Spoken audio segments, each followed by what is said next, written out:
안녕하세요. 소소입니다.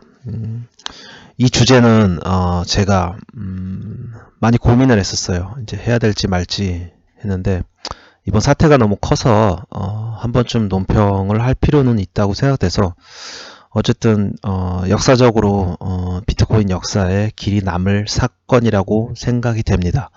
그래서 비트코인 캐시의 탄생부터 해서 이번 비트코인 캐시와 비트코인 간의 싸움까지 간략하게 설명해 드리겠습니다. 그리고 왜 비트코인 캐시를 우지연이 만들었고 왜 그거를 이렇게 띄우고 있는가에 대한 것을 이야기해 볼게요. 자, 먼저 우지안에 대해서 볼게요. 우지안은 중국에서 거의 초창기 비트코인을 선전했던 인물이고요. 비트메인을 2013년에 설립을 해가지고 비트메인이라는 거는 이제 채굴 장비 제조업체인데요. 채굴이 처음에는 CPU로 하다가 그 다음에 난이도가 오르면서 GPU, FPGA, 그 다음에 ASICS 이런 식으로 올라가는데 장비들이 조금씩 그러니까 칩이 바뀌었거든요. 칩이 바뀌는데 ASICS 쪽을 가장 많이 제조하고 있고 사실상 비트메인사가 생산하는 채굴 장비는 줄을 서서 기다리고 있는 실정입니다. 전 세계에서도. 그래서 얘네들이 이제 뭐 대시코인이라든가 뭐 라이트코인의 채굴 장비를 새로 개발했다. 전용. 이제 그러면 그쪽 가격이 엄청나게 오르는 거고요. 그 GRS 뭐 지랄코인이라고 해가지고 그게 10배가 뛴 적이 있는데 한 2주 전에 이것도 이 우지안 쪽 비트메인사에서 이 채굴 장비 개발이 됐다 뭐 이런 뉴스 때문에 폭등을 한 거예요. 그러니까 사실 이 우지안은 제가 굉장히 싫어해요. 굉장히 싫어하는데 가장 큰 이유는 가격을 너무 지 맘대로 조정을 많이 해요. 이겨가지고. 그러니까 예를 들어서 지라리 같은 경우, GRS 같은 경우는 비트메인 이 내부 정보가 당연히 있고 또 이 법적 이건 코인이라는 게 이제 어떤 한 나라에 속해져 있는 게 아니잖아요. 전 세계적인 거고 어떤 그래서 법적인 이런 제재가 굉장히 약하기 때문에 내부자 거래로 그러니까 내부 정보로 이런 알트코인이라든가 이런 걸 미리 매집을 해놓은 다음에 이런 걸 빵빵 터트리는 거예요. 뭐 채굴 장비를 왜 새로 개발했다. 그럼 가격이 두세 배에서 많게는 10개까지 한 1, 2주면 올라가요. 그 다음에는 지들은 엄청나게 덤핑을 해둬요. 자기네 손해보는 게 없으니까. 자기네는 어쩌면 채굴 장비 파는 거지 이 코인 오래 들고 있을 이유가 없거든요. 그러니까 이런 짓을 많이 해요. 많이 하는데 그래서 저는 채굴 코인을 거의 쳐다보질 않고요. 최소한 그러니까 채굴 코인을 다 안 쳐다보는 건 아닌데 POW 코인은 사실상 거의 이더리움과 비트코인을 제외하면 거의 쳐다보지 않습니다. POS나 DPoS는 이제 채굴이 이런 식이 아니고 채굴 장비에 의한 게 아니고 이제 다른 방식에 의한 채굴이기 때문에 같은 채굴 코인이라도 많이 차이가 나고요. 그래서 저는 굉장히 혐오합니다. 여기 이런 버스에 여러분이 타서 돈을 벌 수도 있지만 이 버스가 언제든지 여러분을 배신할 수도 있어요. 그건 우지한 마음이기 때문에 저는 그런 개인의 어떤 변덕에 의해서 제 돈을 맡겨놓을 생각이 없어요. 그게 아무리 10배가 늘더라도 그 10배는 순식간에 다시 마이너스가 될 수 있다고 저는 생각하고요. 여러분도 그렇게 생각하시면 좋겠어요. 왜냐하면 결국 정보를 먼저 얻고 산 다음에 그걸 파는 거는 확신이 있으면 투자인데 우지안이 그 루머를 퍼뜨렸다가 우지안이 안 퍼뜨린 걸 수도 있고요. 비트메인사가 이제 개발을 했던 루머가 잘못된 루머일 가능성도 있고 이따가 소개할 거지만 한다고 했다가 엎을 수도 있거든요. 그러면 여러분 진짜 좆되는 거예요. 그런 가능성이 항상 있기 때문에 결국은 이런 투자, 채굴 장비 제조업체의 정보에 의한 투자는 결국 제가 보기에는 투기입니다. 이건 투기고 짧게 보면 이걸로 돈을 엄청나게 불릴 수도 있겠지만 길게 보면 년 단위로 보면 결국 그런 투자는 다 망한다고 저는 생각해요. 그건 제 개인적인 의견입니다. 그다음에 이 사람은 또 엔트풀이라고 세계 최대 마이닝 풀이죠. 비트코인의 해시파워의 30% 가량을 차지하고 있는 엔트풀이라는 마이닝 풀의 대표는 아니고 이걸 사실 거의 이끌고 있고요. 여기에 파워가 굉장히 세요. 엔트풀은 이제 이 채굴자들 모임인데 대형 채굴자들이 이제 중국 채굴자들 모여가지고 이제 엔트풀이라고 자기네 이제 그룹을 만든 거예요. 만든 거고 BRBTC라고 우지안이 설립한 건 아니고 거래소인데 여기에 비트메인사가 엄청 돈을 많이 투자해가지고 이제 거의 우지안의 거래소라고 알고 있으면 돼요. 거래량은 그렇게 많은 곳은 아니에요. 자, 이 정도가 이제 우지안이고요. 우지안이 양아치 짓을 많이 해요. 이제 제일 대표적인 것 중에 하나가 예전에 8월 1일 날 그때 이제 비트코인 캐시가 처음 나왔을 때 얘기인데 뉴욕 합의에 분명히 우지안이 합의를 했었는데 뉴욕 합의 한 적 없다 자기는 이런 식의 말바꾸기라든가. 그러니까 우지안을 싫어하는 이유는 여러 가지가 있는데 일관성이 있고 이 사람의 말이 신뢰할 수 있으면 그러면 저는 이 사람 정보가 신뢰 가능하다라고 생각할 거예요. 근데 얘는 자기 말 바꾸기를 많이 하고 이전에 말한 거를 많이 없기 때문에 사실 말하는 거에 보면 지키는 게 한 70%고 한 30%는 자기 말을 이렇게 바꿔버리거든요. 그래서 전 신뢰감이 없다고 생각해요. 그 다음에 로저버입니다. 네, 로저버가 그렇게까지 한국에서는 유명하지 않았었는데 이번 비트코인 캐시 사태로 상당히 유명해졌고요. 비트코인닷컴의 창업자고 비트코인계 예수라고 불렸었는데 이번에 이제 많은 사람들이 실망했죠. 그래서 비트코인 자산 순위 전 세계 6위에 위치해 있는 인물이고 이 사람이 비트코인 캐시 is real 비트코인이다 라고 비트코인닷컴에다가 올리고 트위터도 이제 비트코인 캐시 쪽으로 호의적으로 많이 하면서 비트코인 캐시에 대해서 알고 있는 이제 오래된 비트코인 투자자들, 개인 투자자들이 비트코인계 예수가 아니고 비트코인계 유다다라고 조롱하고 있는 상황이에요. 그리고 당연히 우지안과는 절친입니다. 이 정도로 요약할 수 있겠고요. 그러면 이 복잡한 비트코인계의 내부 파벌 싸움, 사실 저는 파벌 싸움이라고 얘기하고 싶진 않고요. 제가 이해하는 이 싸움은 사실 이거에 대해서 여러 이제 시청자들이나 제 카톡방에 있는 분들이 얘기하는 걸 보면 많이 안타까워요. 동양과 서양의 대결 구도다. 이건 사실 우지안이 일방적으로 하는 주장이고요. 우지안이 뭐라고 주장하냐면 비트코인은 유태인계 머니에 의해서 조절되고 있으며 거기에 있어서 동양인인 내가 들어보니까 서양 애들이 견제를 치는 거다라고 인터뷰를 한 적이 있어요. 제가 보기엔 개소리고요. 동양과 서양의 싸움은 절대 아니에요.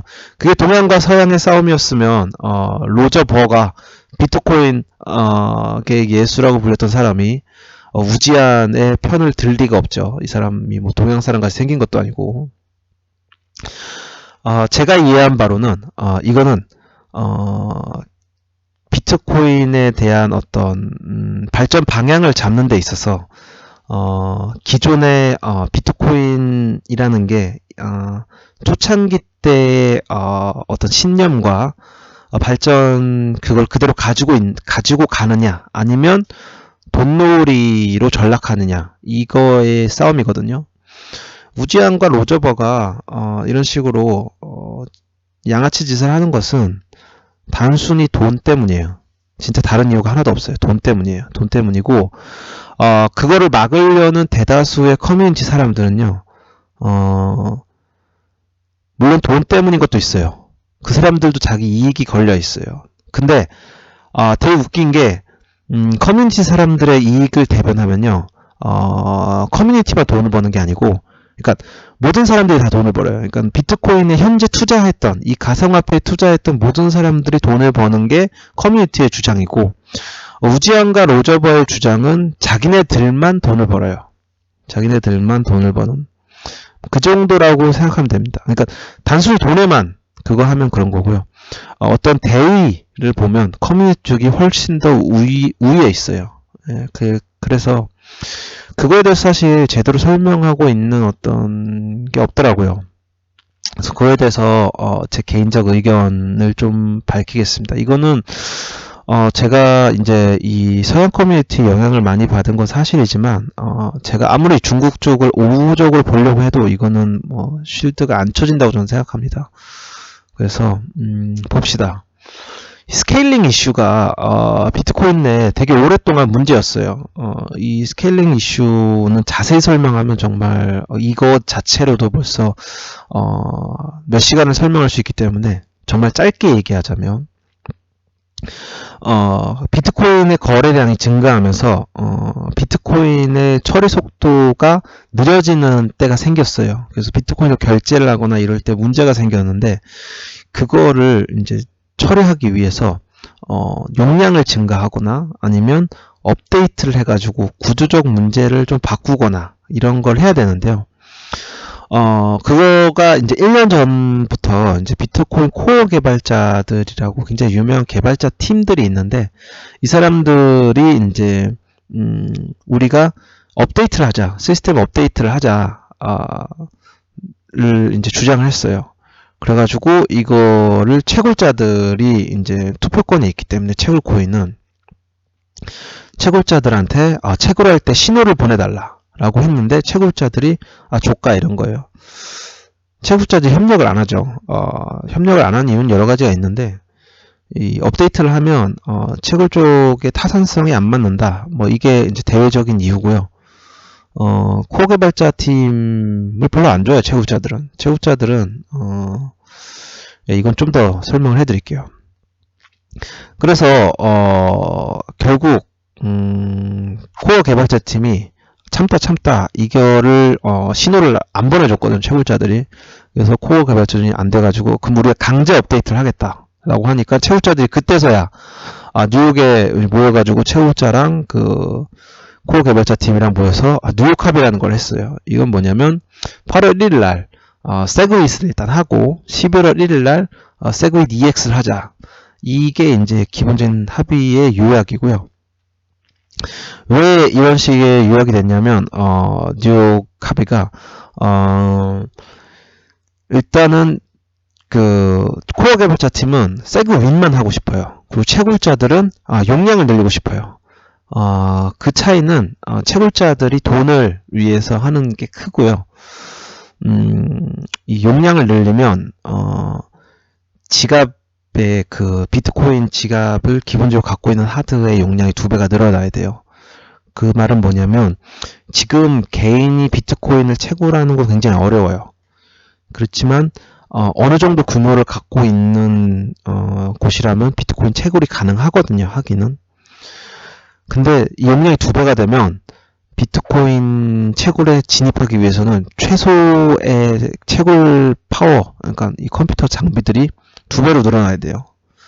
그러니까 기존의 대형 채굴 풀 입장에서는 들어오는 라인이 올라가는 점에 있어서는 세그위2, 그러니까 용량을 올리는 게 좋아요. 그러니까 올릴수록 새로운 어떤 경쟁자가 들어오기가 힘들어요. 그리고 채굴 채선성도 올라가요. 그래서 그런 이유 때문에 그러는 건데,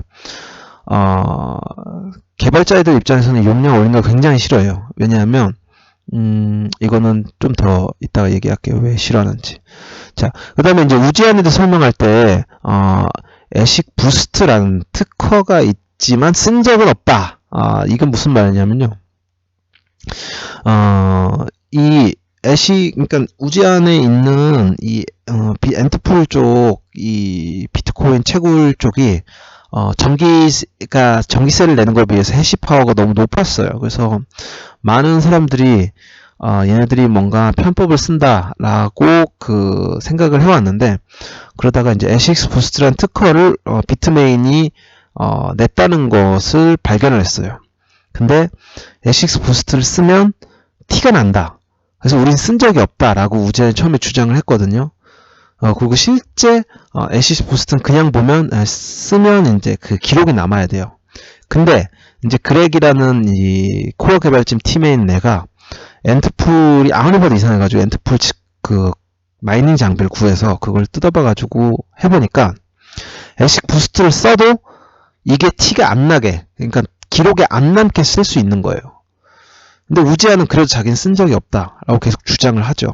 이 주장을 한 이유는 사실 SX 부스트는 법적으로 문제는 있는 건 아니에요. 단지 SX 부스트를 우지한만 쓰기 때문에 얘가 타 그 마이닝 업체들을 전부 다 도산시켰어요. 전부 다는 아니지만 정말 많은 마이닝 업체들이 도산할 때도 우지한은 이 기술로 이제 경쟁자들을 많이 잡아먹었죠. 그래서 사실 이게 어떻게 보면 자본주의 사회에서 당연한 게 아니냐라고 주장할 수도 있지만 비트코인 사회에는 특수성이 있어요. 우리가 일반적으로 보는 자본주의 사회에서는 사실 탄생할 수 없었던 특수성이 있기 때문에 그 특수성이라는 건 무엇이냐면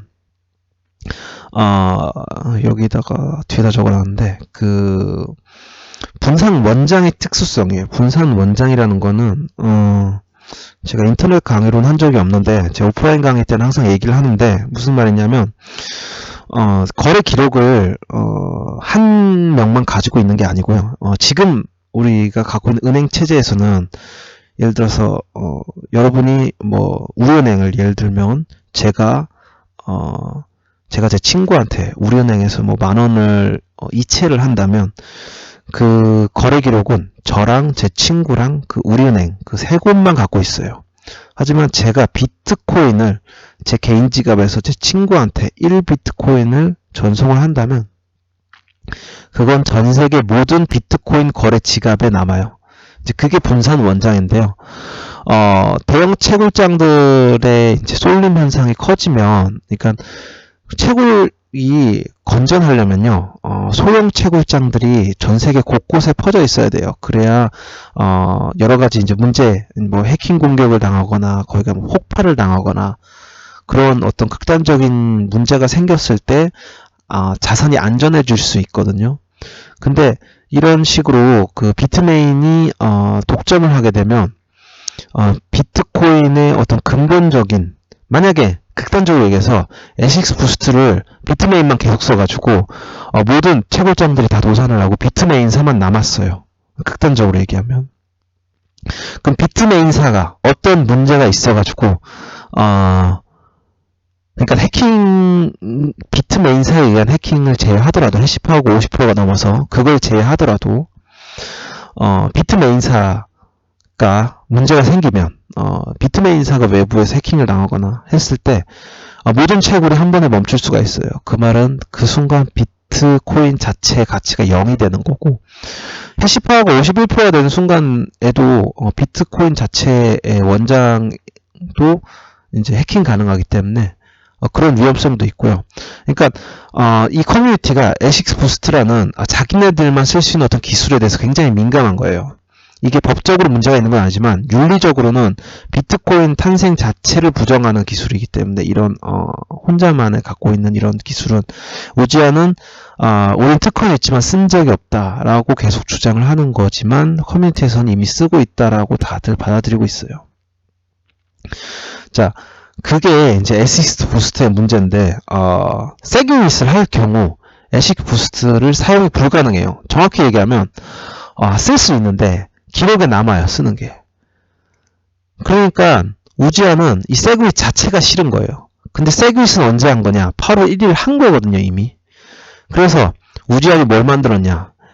BCH라는 걸 만들었어요. 그게 비트코인 캐시인 거고 이거는 업데이트를 하지 않고 용량만 늘린 거예요. 이거 8월 1일 날 업데이트가 된 건데 용량만 늘리면서 그러니까 SX 부스트를 그대로 쓸 수 있어요. 여기에는.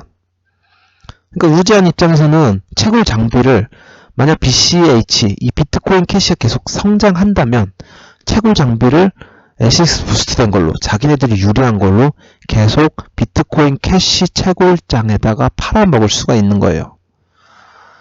그래서 비트코인 캐시라는 걸 만든 이유가 그겁니다.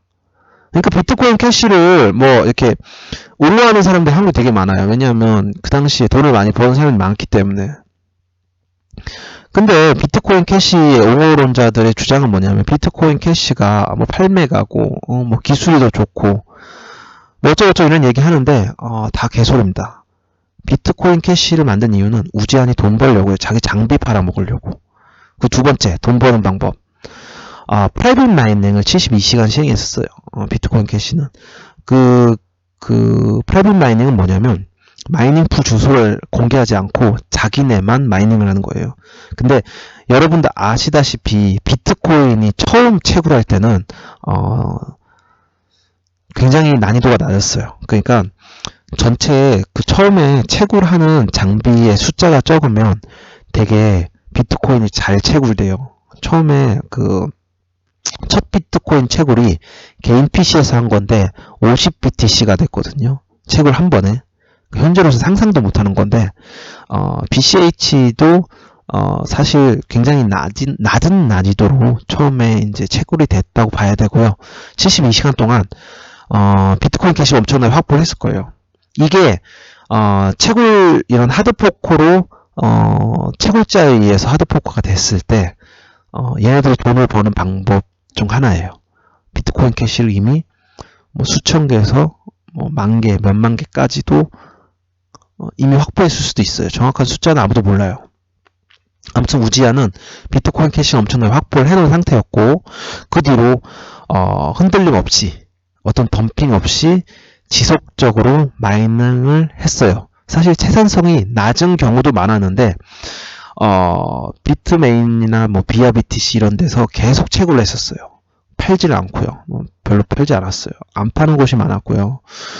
그래도 그래서 비트코인 캐시를 내가 띄울 거다라는 소리를 이제 우지한이 계속 얘기를 했던 거고요.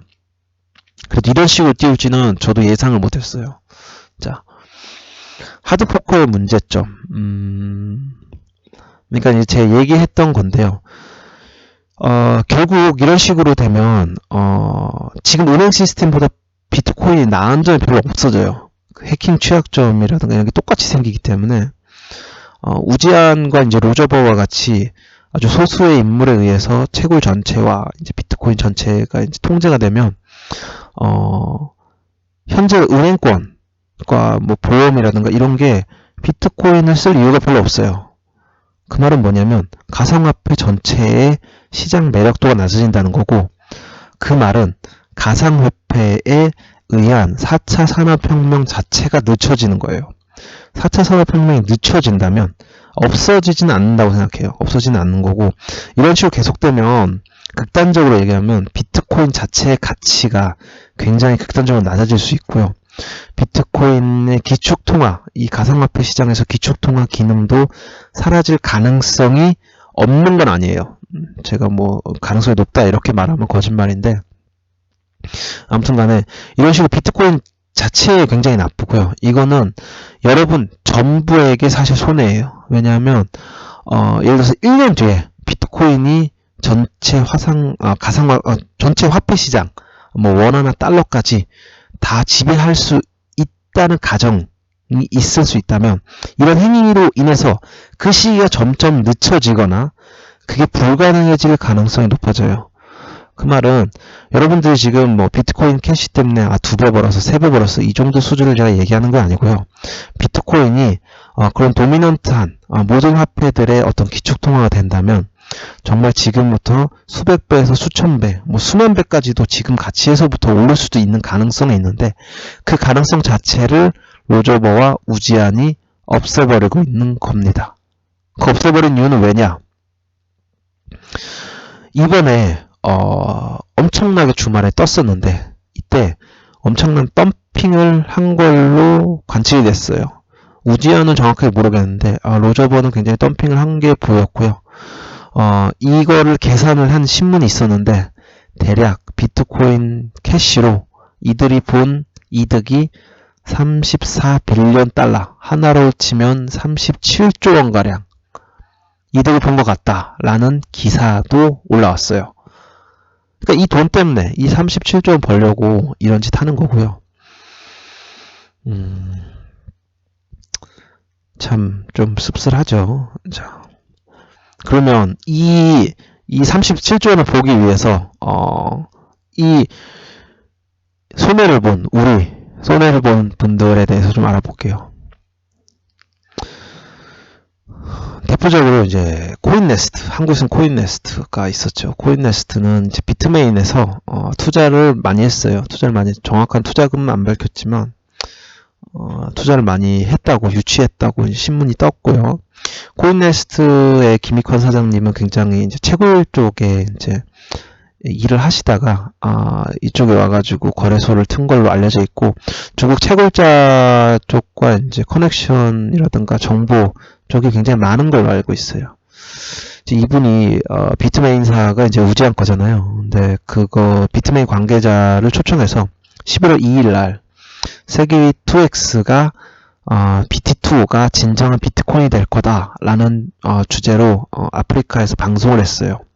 저도 그 방송을 보다가 너무 채굴자 입장을 대변을 하길래 사실 저는 채굴자 입장을 굉장히 이제 싫어하는 편이라서 좀 불편해져가지고 저는 껐고요. 근데 뭐 요즘 알겠어요. 사실 뭐 돈도 이렇게 투자 받고 하면 그 본인도 이제 그분들이 채굴자 쪽 일을 하시다가 넘어온 거니까 당연히 채굴 옹호론 쪽으로 이제 주장을 할 수밖에 없고 그분 의견은 알겠어요. 그리고 코인네스트는 BT2, BT1을 나누었죠. 그래서 BT2가 300만원까지도 올랐던 걸로 기억해요. 이 차트는 이제 코인네스트 차트는 아니고요. 이제 비트파이넥스 차트인데, 비트파이넥스에서 선물 거래로 BT1, BT2를 나눴었는데 1000달러를 보통 찍고 있었어요. 근데 1000달러를 찍다가 우지안과 로저버, 그러니까 우지안이죠 사실. 사실상 우지안. 되게 웃긴 게 비트메인사에서 11월 2일에 와서 BT2가 승리자라고 얘기를 했어요. 12월 2일 날.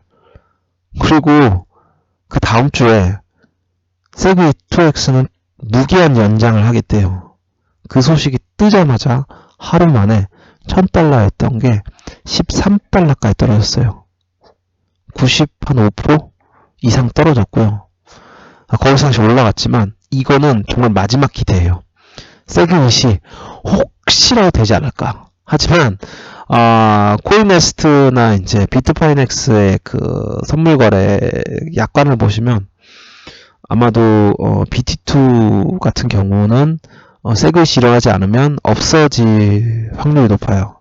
제가 이거 거래 안 해가지고 약관을 제가 읽어보지 못하고 약간 다른 데서 올라와진 것만 봤는데 BT2가 없어질 확률이 높기 때문에 BT2가 없어지면 그 돈은 그냥 사라지는 돈인 거고요. 그러니까 김익환 사장님 입장에서는 완전 뒤통수를 맞은 거죠. 이 자기 회사를 걸고 나는 더 많은 이제 투자자들한테 이득을 나눠주겠다고 더 발빠르게 BT2를 이제 옹호하고 나눠준 건데 그게 완전 엿먹은 거고요. BT2에 이제 올인한 분들도 제가 이제 좀 몇 분 알아요. 정말. 그래서 이게 바로 채굴자들을 믿는 대가라고 제가 말하고 싶고요. 우지아는 당연히 이거 일부러 한 거죠. BT2를 굉장히 띄워놓고 BT2를 죽이면 비트코인 캐시가 반대로 살아날 거라는 거는 당연한 예측이고요. 그 예측을 가지고 이런 큰 그림을 그린 걸로 보이고 거기에서 손해를 보는 거는 개미 투자자들밖에 없어요. 그러니까 제가 왜 우지아는 말을 너무 믿지 마라 라는 말을 하는 이유가 이거고요. 우지아는 여러분 돈을 벌어주기 위해서 그런 트윗을 하고 그런 언론 플레이를 하는 게 아니고 자기 돈을 벌기 위해서 그런 걸 하는 거예요. 그 다음에 이제 같이 일어났던 게 빗썸 서버 다운 사태예요. 빗썸 공지사항에서는 뭐라고 되어 있냐면 전 세계 거래량 26조 원 이상 찍었고, 그날만. 빗썸에서 그 거래의 4분의 1이 일어났다. 6조 5천억이 거래됐다. 와, 사실 서버가 다운이 될 거라는 것은 대부분의 사람들이 예측할 수 있었어요. 신문 기사에 따르면 최고 손해본 분이 2억 5천을 손해봤다는데 정말 좀 명복을 빌고 싶고요. 그나마 리플보다는 나은 것 같아요. 개인적으로는. 비트코인 캐시는 우지한이 정기적으로 펌핑 해왔거든요. 지금까지는. 앞으로도 펌핑될 확률이 있긴 있어요. 270만원 가량 300만원까지 찍었었는데 300만원에 300만원까지는 안 물렸더라도 200 얼마에 물린 사람이 지금 150만원 됐다고 해서 서버 다운 때문이라고 가가지고 이제 빗썸 앞에 이제 항의를 하려고 가고 용역업체를 고용해가지고 빗썸에서 못 들어오게 하고 이런 사진들이 올라오는데, 사실상 정부에서도 이 아래 글은 이제 제가 뉴스를 캡처한 건데, 뉴스를 복사한 건데, 정책 당국에서 거래소 자율적인 대응책을 하는 방법밖에 없다라고 발표를 했고요. 집단 소송을 하겠다고 하는데 빗썸은 사실 눈도 깜짝 안 할 것 같고, 제가 항상 얘기했지만 이런 투기장에 자기 돈을 넣지 마세요. 정말 그 돈 잃으신 분들한테는 죄송하지만 이거는 이런 미친 투기장에 탄 사람이 호구입니다. 네. 여러분이 만약에 정말 투자를 하셨을 거면 이 BT2가 취소된, 세그 EX가 취소된 시점에 비트코인 캐시를 샀었어야 됐어요. 그때가 한 70만원대?